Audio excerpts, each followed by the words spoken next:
setiap kehidupan kami.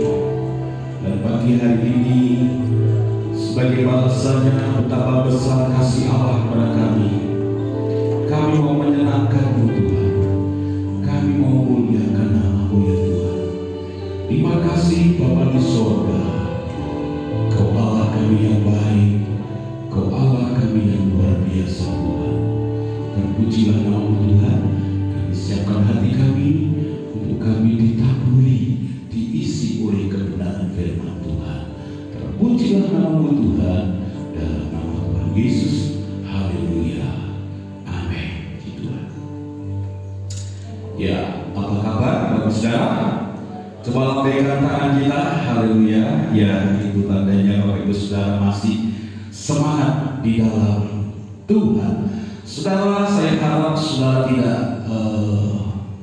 bosan untuk mendengarkan firman Allah seri pengajaran ini, karena ini sangat bagus buat kita untuk kita belajar bersama-sama dan menjadi bekal kita hidup di dunia ini yang masih fana ini. Kita butuh tuntunan dan pengertian hikmatnya daripada Tuhan. Nah, kita akan melanjutkan firman Tuhan yang minggu lalu, Bapak Ibu Saudara. Bagi yang Bapak Ibu Saudara belum tahu minggu lalu seperti apa, bisa bertanya pada kanan kita atau anak kita atau suami kita yang kemarin ikut ibadah. Nah, kemarin kita sedang belajar ya, merdeka finansial atau merdeka dalam keuangan atau keuangan yang merdeka. Dasarnya kemarin adalah Filipi 4 ayat 19, bahwa Allahku akan memenuhi segala keperluanku menurut kekayaan dan kemuliaan Allah. Jadi pada dasarnya Allah itu memberkati kita. Pada dasarnya Allah memenuhi setiap kebutuhan, bukan keinginan. Ya, ini perlu digarisbawahi.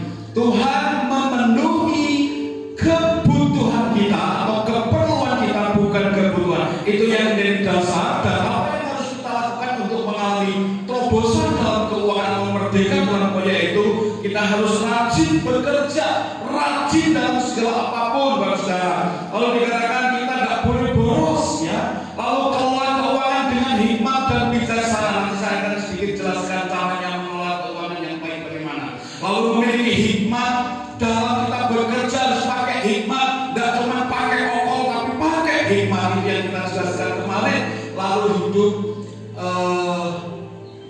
merasa cukup dan bisa berbagi kepada saudara-saudara kita.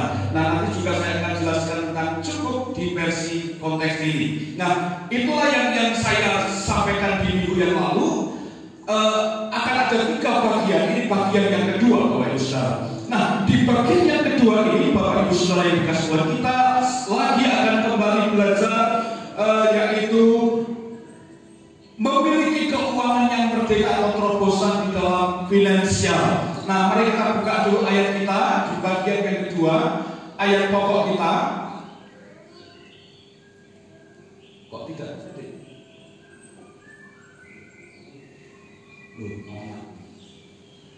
Tadi bisa ya? Ya, kita buka 2 Timotius 3, saudara, sambil menunggu LCD. 2 Timotius 3 ayat 1 sampai 2 atau ayat 1 dan 2. 2 Timotius 3 ayat 1 dan 2, Bapak Ibu Saudara. Sudah ketemu Bapak Ibu Saudara?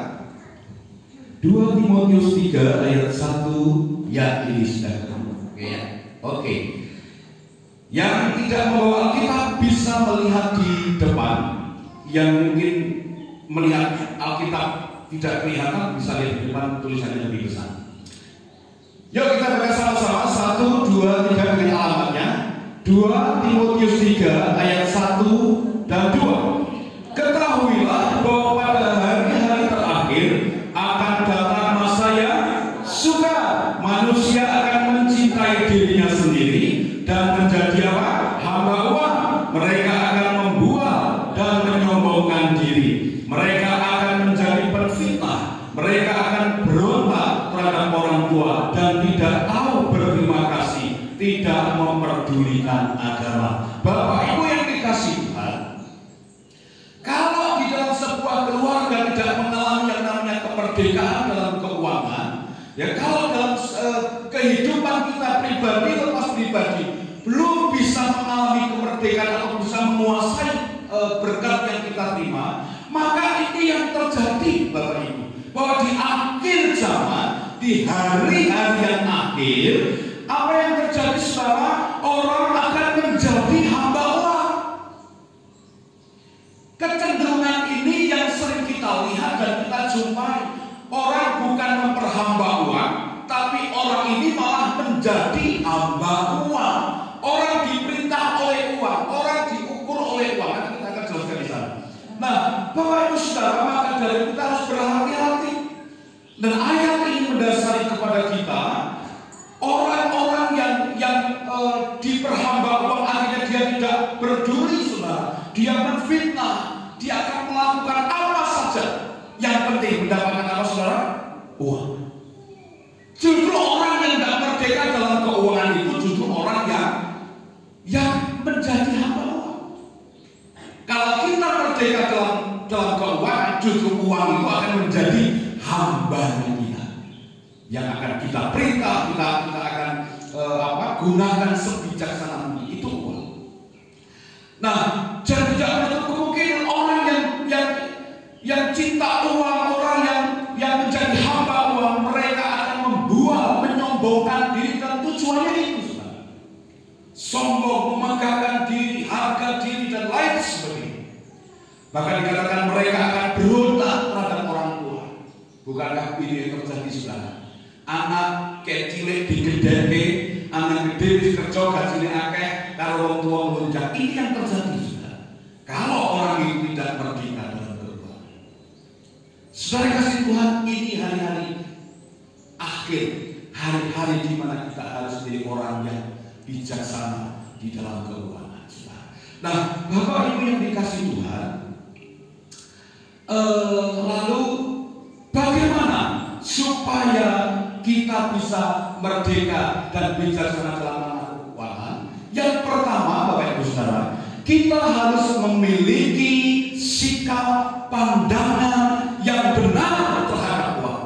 Saya ulang lagi, bagaimana caranya supaya kita ini bisa merdeka dalam keuangan atau finansial, yaitu memiliki sikap pandangan yang benar terhadap uang, Bapak Ibu Saudara. Ya. Nah, sikap pandangan uang yang bagaimana, Bapak Ibu? Yaitu, saudara, menyadari bahwa uang itu terbatas, tapi Tuhan itu tidak ada batasnya. Ini sikap kita. Saya ulang lagi, saudara ya. Jadi menyadari bahwa uang itu terbatas, tetapi Tuhan tidak terbatas. Uang bisa habis, uang bisa dimakan dengan, uang bisa terbakar, tapi Allah tidak terbatas. Haleluya. Duit iso entek, golek meneh entek, tapi kuasa Tuhan, kealahan Tuhan, pertolongan Tuhan tidak ada batasnya. Apa maksudnya? Faktanya seperti ini, saudara. Ya. Faktanya adalah tidak semua dapat kita beli dengan uang. Betul? Tidak semua dapat kita beli dengan uang. Banyak orang yang membeli jabatan, banyak orang membeli selain jabatan apa? Ya, pokoknya semua bisa diukur dan dibeli dengan uang. Tapi ada satu yang tidak bisa dibeli, keselamatan. Yang bisa beli siapa? Tuhan. Apalagi sekarang, ya ada orang yang harga diri kadang kalau sudah bilang monggo yang lain, tapi kalau harga diri jangan kamu injak, nah itu kan tidak bisa dibeli dengan uang. Tapi toh kenyataannya harga diri juga bisa dibeli dengan uang. Ini dunia, ini cara dunia, saudara. Tapi kita ada anak Tuhan, kita harus bersikap terhadap uang itu, bahwa uang itu ada batasnya. Tapi Tuhan itu tidak ada batasnya, Bapak Ibu Saudara. Nah, kalau artinya gini, uang itu tidak bisa memberi karunia Allah dalam konteks ayat ini. Kita baca dulu ayatnya, Kisah 8 ayat 20 berkata begini. Tetapi Petrus berkata kepadanya, berkata kepada siapa?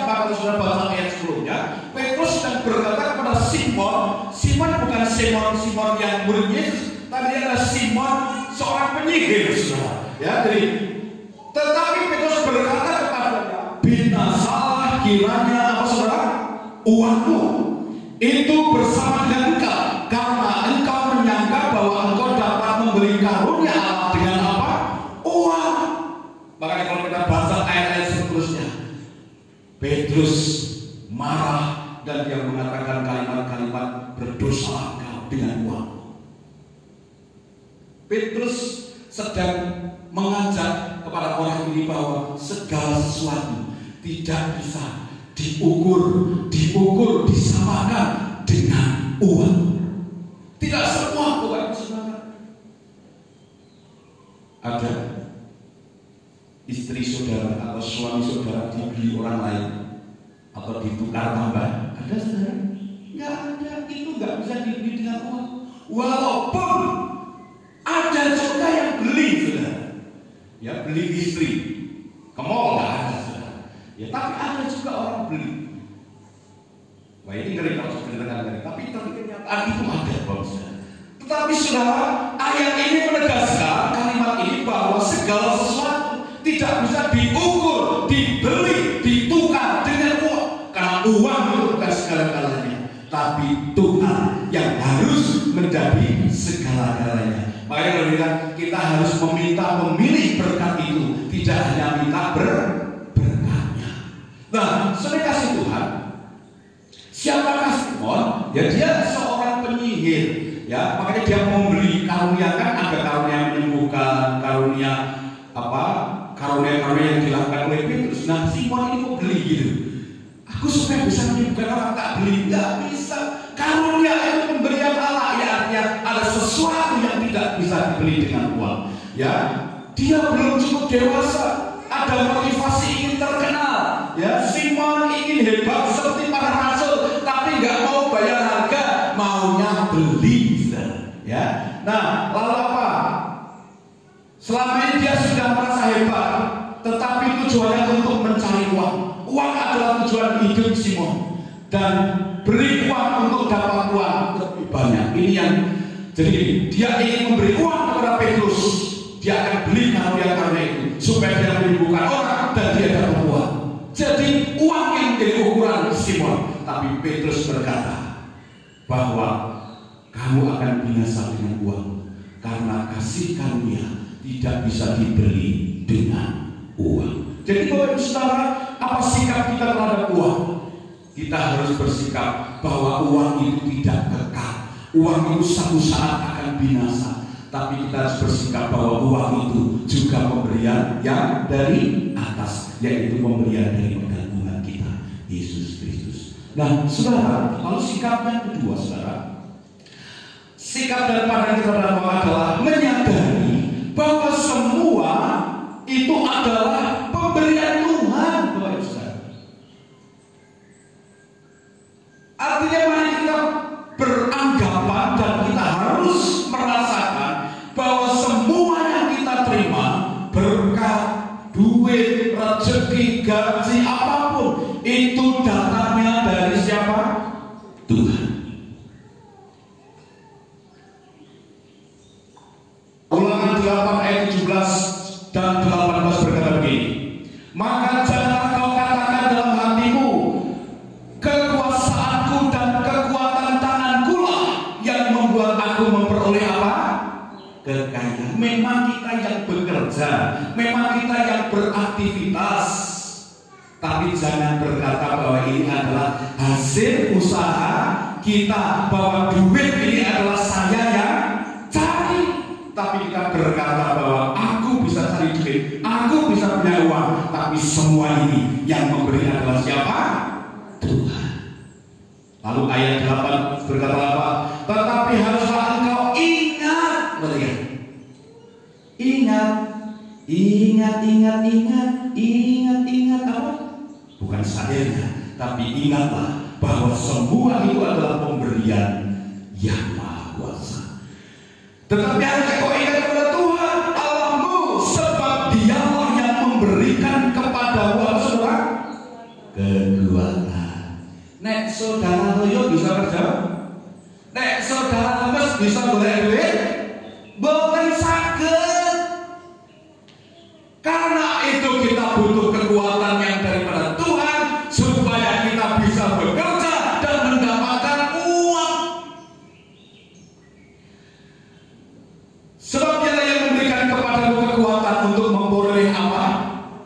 Jadi ingat, kita bisa dapat kekayaan itu karena mendapat kekuatan daripada Tuhan.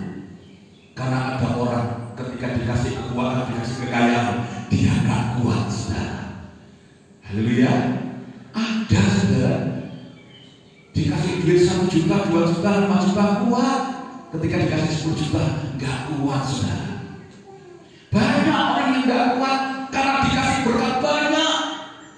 Makanya kita perlu kekuatan daripada Tuhan untuk menerima berkat kekayaan yang daripada Tuhan. Banyak orang umum secara umum, kalau uangnya sudah banyak, rabi meneh. Ya, uangnya tambah lagi, rabi meneh. Ini yang sering kita lihat, saudara. Karena duitnya banyak, rabi boleh sinong, boleh sinong, boleh sinong gitu. Bahkan isi belum umur dinikahi, saudara. Karena apa? Orang kuat duit akeh opo bingung, saudara. Tapi saudara, Tuhan kasih kekuatan untuk kita memperoleh kekayaan. Kalau kita kerja dapat uang, itu karena Tuhan memberi kekuatan. Kalau kita mungkin panas-panas sampai di punggungan, masa gendeng, masa ngrek, itu karena kekuatan daripada Tuhan. Amin, saudara. Kalau kita bisa bekerja, berdiri di pabrik apapun kuat, itu karena kekuatan yang Tuhan berikan. Jangan berkata, jika bukan aku, maka keluarga aku gak bisa apa-apa. Jangan. Semua karena Tuhan memberi kekuatan. Saudara perhatikan, ya, memperoleh dengan maksud meneguhkan perjanjian yang diikrarkannya dengan sumpah nenek moyangmu seperti sekarang ini. Jadi ketika Tuhan berjanji akan memberkati kita, akan memenuhi lumbung kita, pegang itu. Tapi jangan lupa bahwa ketika kita bekerja, ketika kita nyari duit, kekayaan itu datangnya dari Tuhan. Bukankah firman Allah berkata begini, saudara? Kok macet meneh? Nah ini, yuk kita baca sama-sama. 1, 2, 3. Amsal 10 ayat 22. Berkat Tuhanlah yang menjadikan kaya, susah payah tidak akan apa, saudara? Susah payah tidak akan apa, saudara? Berikut penjelasannya ini, Pak Ibu. Susah payah tidak, nanti kita akan lihat ya. Nah yang kedua, kita hari ini cuma 2 poin saja. Yang satu sudah ya. Jadi yang pertama apa, saudara?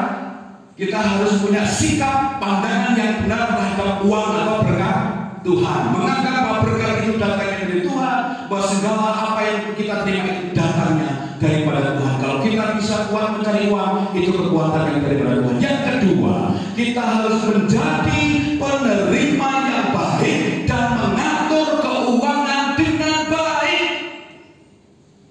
Kenapa kita gagal dalam mengatur dalam keuangan? Kenapa kita tidak mengalami kemerdekaan dalam keuangan? Karena kita tidak bisa menjadi penerima yang baik dan mengatur yang baik. Apa maksudnya Pak Gembala?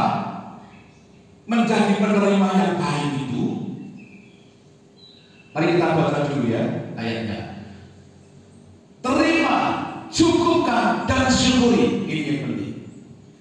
Mari kita baca ayatnya. 1, 2, 3. Filipi 4 ayat 11. Kukatakan ini bukanlah karena kekurangan, sebab aku telah belajar mencukupkan diri dalam segala. Ini kalimat-kalimat ini kata-kata Rasul Paulus. Kalau kita baca-baca ayat sebelumnya dan seterusnya, dia berkata, aku tahu apa itu kekurangan, aku tahu apa itu kelebihan. Kenapa Rasul berkata begitu, Rasul Paulus? Dia orang yang kaya, Paulus orang intelek, Paulus seorang pejabat, dia orang yang sangat kaya, saudara. Tapi ketika dia ada di penjara, ketika dia mengalami kekurangan, ketika dia mengalami sakit penyakit, dia berkata, saudara, dia berkata ini, saudara, kukatakan ini bukan karena kekurangan, sebab aku telah belajar mencukupkan diri. Paulus kaya, Paulus punya uang, tapi dia mencukupkan diri. Cukup untuk saya, lebih untuk orang lain. Cukup untuk Rasul Paulus, lebih untuk pelayanan. Artinya saudara, mari kita terima berkat itu dengan ucapan syukur, terima dengan baik, berapapun. Mari kita lihat berikutnya ini. Sini ya, Timotius 1 Timotius 6 ayat 10. Jangan memaksakan kehendak atau ngoyo, ya, mengalahkan segala cara. Dikatakan 1 Timotius 6 ayat 10. ialah cinta uang. Sebab oleh memburu uanglah berapa orang telah menyimpang dari iman dan penyiksaan diri dengan berbagai-bagai duka. Kalau kita gandengkan dengan ayat yang pertama bahwa hari-hari adalah jahat, orang akan cinta uang, orang akan menjadi hamba uang. Lalu kita sudah baca tadi ya bahwa berkat Tuhan yang menjadikan kaya, tetapi usaha manusia yang jungkir balik itu akan sia-sia. Ditambah ini penjelasannya, saudara. Banyak orang menyusahkan diri. Das jadi sikil, kepala jadi kaki, kaki jadi kepala. Ini yang dilakukan demi apa, saudara? Uang. Tapi orang tidak bisa menikmati. Ini yang dikatakan kalau bukan berkat Tuhan, sia-sia, saudara. Nah, atur bukan diatur oleh uang. Caranya, saudara, terima bagian kita dengan ucapan syukur. Coba perhatikan ayat ini. Lukas 3 ayat 10. Dan prajurit-prajurit bertanya juga kepadanya, dan kami apakah yang harus kami perbuat? Jawab Yohanes kepada mereka, janganlah apa saja merampas dan jangan memeras, dan cukupkanlah dirimu dengan apa? Cukupkanlah dirimu dengan apa? Jadi saudara, kalimat-kalimat ini artinya berapapun yang kamu terima, Anda kerja di pabrik, Anda punya toko, Anda punya usaha. Kalau hari ini sepi, besok rame, besoknya sepi, besoknya lebih rame, terima saja berkat itu secara utuh, bahwa itu adalah berkat Tuhan yang akan menjadikan kita kaya. Terima dengan sukacita dengan pengucapan syukur bahwa itu adalah pemberian Allah. Kalau nanti ada bonus, kalau nanti ada berkat-berkat lain, berkat tidak terduga, itu orang berkata puji Tuhan, haleluya, ada berkat-berkat tambahan. Tapi yang Alkitab ajarkan, cukupkanlah, terimalah gajimu, jangan merampok, ya, jangan berbuat yang tidak benar. Artinya ketika kita sudah terima gaji, merasa gaji kita nggak cukup, penghasilan kita nggak cukup, orang akhirnya apa, saudara? Menghalalkan cara dikatakan jangan merampok. Nah, orang akhirnya merampok, orang akhirnya berbuat tindakan yang tidak benar, saudara. Karena orang tidak bisa menerima yang baik daripada Tuhan dan mencukupkan diri dengan gaji atau berkat yang kita terima yang menjadi hak kita, saudara.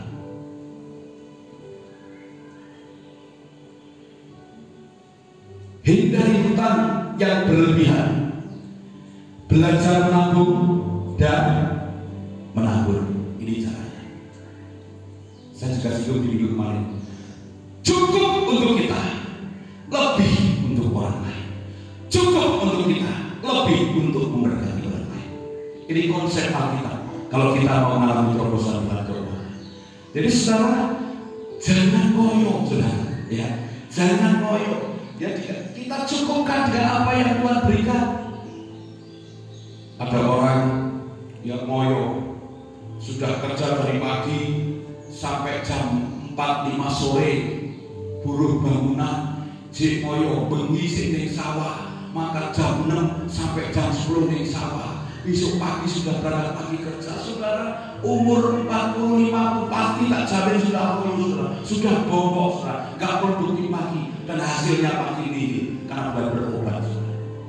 Tapi mari kita belajar untuk kita mencukupkan diri dengan apa yang Tuhan beri. Tidak usah melakukan hal-hal yang negatif, tapi belajar untuk mencukupkan apa yang saudara terima. Hasil tokomu hari ini berapa? Syukuri.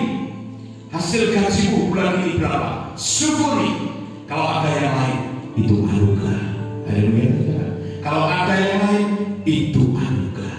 Nah, saudara, saya nggak perlu panjangkan lebar di sini. Jadi bagus sekali kalau kita panjangkan di sini, saudara ya. Sebab oleh memburu uanglah berapa orang telah menyimpang. Ini ayat ini bagus sekali, saudara. Jangan dibalik ya. Saya mohon jangan dibalik. Walaupun ahli-ahli ekonomi, walaupun para motivator yang terkenal yang kita lihat di TV itu salah, bertentangan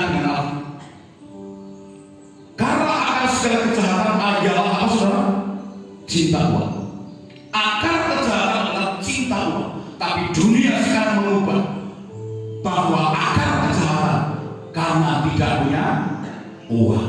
Itu logika, masuk logika. Tapi orang nggak punya uang, itu dia bisa bekerja dengan baik dan tidak menjadi jahat.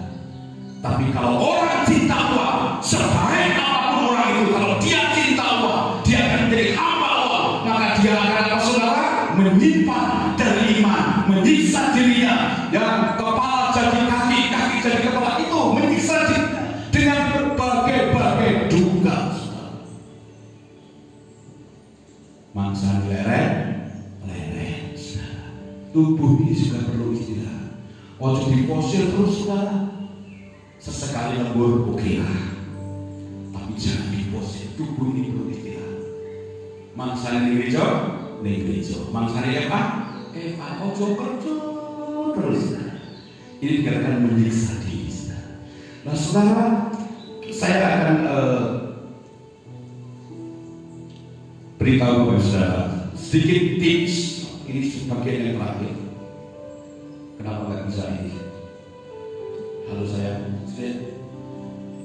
ya. Ini tips kekristenan yang saudara bisa ikuti kalau memang sudah mau ikuti. Tapi kalau tidak, mungkin sudah punya prinsip keuangan sendiri dalam rumah tangga, mau. Tapi ini prinsip keuangan yang sehat, keuangan yang merdeka, ya, keuangan yang merdeka. Yang pertama, terima tadi gaji tadi, terima berkat hari ini, berkat bulan ini, cukup kan? Cukup, aku terima cukup, Tuhan cukup. Karena kalau kita bicara cukup dan cukup, orang sampai kapanpun tidak akan pernah apa saudara? Cukup, ya gitu. Kalau bicara cukup sampai kapanpun manusia tidak akan pernah cukup. Tapi Tuhan kata apa? Allahku akan memenuhi segala apa? Keperluan, bukan keinginan. Nah, yang pertama adalah kalau kita punya gaji utuh dari Tuhan 100%. Kalau orang kerja punya toko dalam hitungan 1 bulan, untungnya sekian misalnya. Terus kita punya untungnya sekian, itu terima utuh, itu berkat dari Tuhan. Belajar menghitung keuntungan untuk apa? Untuk kita bersyukur kepada Tuhan. Yang kerja, ya gaji pokok, lembur, insentif, terima itu dengan sukacita. Lalu kumpulkan jadi satu, syukuri bahwa ini adalah berkat Tuhan. Haleluya, saudara, syukuri. Siapapun saudara bekerja serabutan, kerja yang tidak menentu, minggu ini dapat 5 juta, minggu besok 1 juta, minggu besoknya cuma 200, kumpulkan 1 bulan, syukuri. Itu berkat daripada Tuhan. Lalu cara mengelola keuangannya adalah klik. Yang pertama ini, saudara.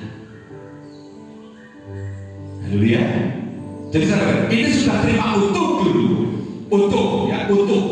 Kalau orang punya perusahaan sudah ini untuk bersihnya. Jadi kita sudah punya utuh bersih, baru ini 10% itu milik Tuhan, disisipkan. Haleluya. Saya pernah acara ini ya, pengen disobek sendiri atau disobek Tuhan, pengen atur sendiri atau Tuhan yang mengatur, saudara? Kita atur sendiri ya.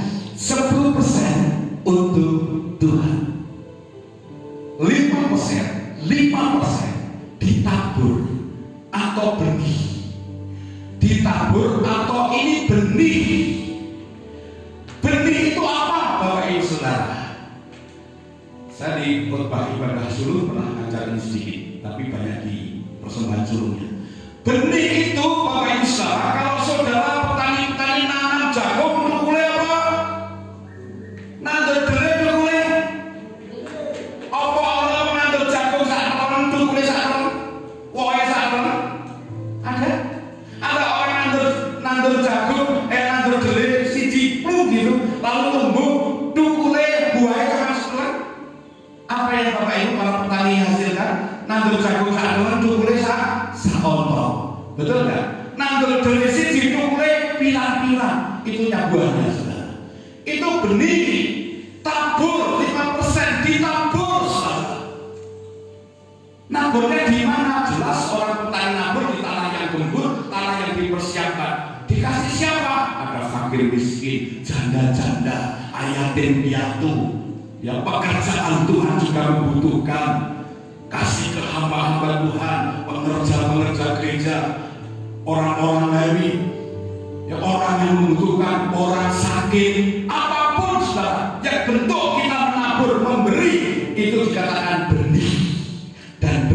harus mati supaya bertumbuh. Nek benih itu tidak mati, dia tidak akan bertumbuh. Benih itu dia akan mati. Nek ditabur rugi, anggap aja benih itu sudah mati. Kalau sudah mati, benih itu akan keluar tunas dan menghasilkan buahnya. 15% ditabung. Pak, gajinya merah cukup Pak, ditabung. Berusaha. Itu yang dinamakan mematikan uang. Ya, konsep ini saya pernah ajarkan kepada beberapa jemaat, dan jemaat ini berkata luar biasa. Tapi ketika dia coba keluar dari jalur ini dan wah kacau semua saudara, keuangan saudara. Waktu ini sudah bagus, tapi ketika 15% ini ditarik saudara, ya wah kacau saudara. 15% itu ditabung Bapak Ibu saudara. Saya bersyukur kalau orang bisa nabung 30%, 20%, tapi ini standarnya saudara. Kalau tidak bisa 15%, ya 10%. Tapi jangan lupakan yang di bawah ini. 10% untuk Tuhan, 5% ditabur, 15% ditabung.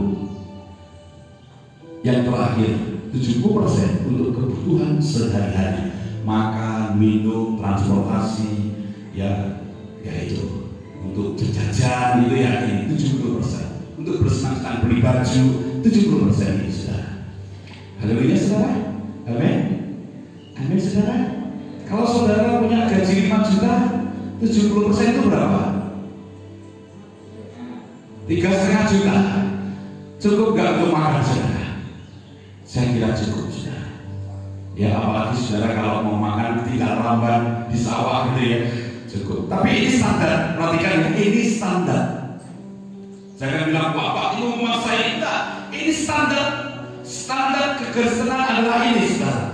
Ya 10% untuk Tuhan, 5% ditabur atau ditanam sebagai benih, 15% ditabung, 70% untuk operasional kehidupan kita sehari-hari. Kalau saudara mau mengalami terobosan keuangan. Nah, tabungan ini saudara tidak perlu jelaskan tujuannya untuk apa tabungan ini. Saudara bebas untuk mengaturnya. Kalau sudah ditabung, uang tabungan jadi banyak, bisa buat modal, bisa apa saja, dan bisa pengembangan usaha. Untuk benih, ini kita sedang investasi kerajaan Allah. Siapa yang menabur, dia akan menuai. Perpuluhan itu miliknya Tuhan. Supaya tanaman kita, penghasilan kita tidak dimakan pelan-pelan, maka kita kembalikan yang menjadi hak kita kepada Tuhan. Bentuk kita mengasihi dan menyenangkan Tuhan. Nanti di bagian yang ketiga, saya akan jelaskan tentang persepuluhan. Ya, persepuluhan dengan detail supaya saudara ngerti dan tidak salah persepsi akan pengajaran perpuluhan. Harus satu suara melalui tadi, yaitu gembala saudara. Ya, supaya tidak salah persepsi. Kalau saudara dengar di radio, saudara dengar di TV nanti akan bingung. Ya, karena mereka punya dogma gereja masing-masing. Nah, saudara, inilah yang bisa saya sampaikan pagi hari ini. Kalau saudara mau mengalami terobosan dalam keuangan, merdeka dalam keuangan, filosofi kita pagi hari ini cukup untuk kita, lebih untuk orang lain. Tuhan Yesus memberkati. Haleluya. Terima kasih Tuhan. Terima kasih. Berkat Tuhanlah yang menjadikan kami kaya. Susah payah tidak akan menambahi. Kami sadar bahwa berkat itu datangnya yang daripada Tuhan. Haleluya Yesus. Terima kasih Tuhan. Terima kasih Tuhan. Mari kita tundukkan sejenak kepala kita. Kita merenungkan kebenaran yang sudah kita dengar. Selidiki aku, lihat hatiku, apakah ku sungguh mengasihimu, Yesus, Kau yang Maha yang menilai hidupku tak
Bapak Mujiono berdoa untuk kebenaran firman Tuhan.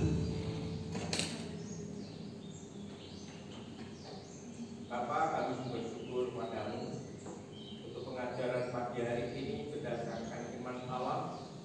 Beri kami hati yang bijaksana untuk kami bisa memilih berkat-berkat Tuhan sesuai dengan kehendak-Mu, sehingga kami boleh merasakan sejahtera yang datangnya dari Allah, karena kami boleh mengalami terobosan-terobosan berkat-berkat Allah, dan kami bisa mengatur sedemikian rupa dengan baik sehingga Tuhan kami boleh menjadi berkat bagi gereja Tuhan, bagi orang-orang yang ada di sekitar kami.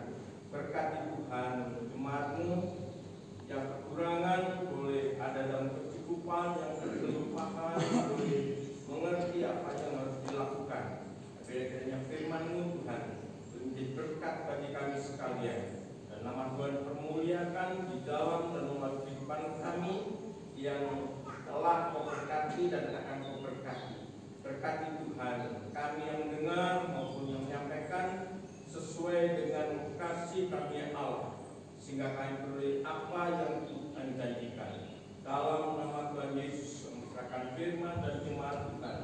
Biarlah firman Allah boleh menjadi benih yang bertumbuh, dan jemaat Tuhan boleh menjadi ladang yang subur, yang baik untuk kemuliaan bagi nama Tuhan. Dalam nama Tuhan Yesus kami alaskan doa syukur kami atas kebaikan Tuhan, atas kemurahan Tuhan yang pagi hari ini telah Tuhan curahkan atas kami sekalian, yaitu kebenaran firman Allah. Dalam nama Tuhan Yesus kami alaskan doa syukur kami pagi hari. Haleluya. Amin. Terima kasih buat Bapak Gembala sudah menyampaikan firman Tuhan. Kiranya firman-Nya bisa tertanam di hati kita. Dan tiba saatnya kita akan memberikan terbaik, yaitu korban syukur kita, persembahan Tuhan. Mari kita angkat dengan satu pujian Allah itu baik.